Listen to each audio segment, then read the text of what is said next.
দামাক পিলারের মধ্যে আমার পাইছিস দামামপুরের মধ্যে ডিব্বা আছে লাল ডিপ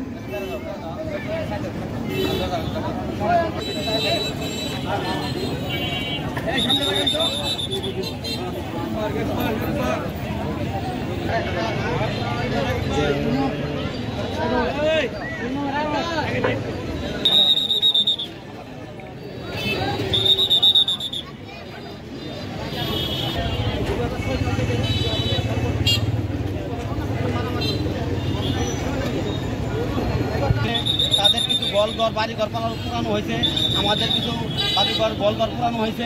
দুইজনে মানে 4.5 বছর মারামারি হয়েছে। মারামারি হওয়ার পরে এটা মানে সীমা করতে চাইছে, দুই দলে এক হয়ে সীমা করে দিছে, মানে দুই প্রশাসন এক হয়ে সীমা করে দিছে পিলার করে। এখন মন করলেন শেরপুরের মধ্যে নাও ভাঙ্গার জমি সেরকম দায়ের ঢুকছে। মানে এটা দেখলে বুঝবেন, মানে এই সীমানার মধ্যে কাউর এই নাও ভাঙ্গার মানুষ এইদিক যাইতে দিতেছে না, আবার এইদিক আইলে যে জমিটা এ দিক তারা যাবার দেয় না। ওরা বলতে 6 সাল থেকে 2009 সাল পর্যন্ত তুমুল একটা মারামারি সংঘর্ষ লিপ্ত হয়েছিল দুই জেলার মানুষ। অতএব দীর্ঘ 4 বছর মারামারি হওয়ার পর এর কোনো সীমানা নির্ধারণ নাই। এই সীমানা নিয়ে আপনাদের ঝগড়া ফেসাদ, এই ঝগড়া ফেসাদ যেন না হয় সেই জন্যই আমরা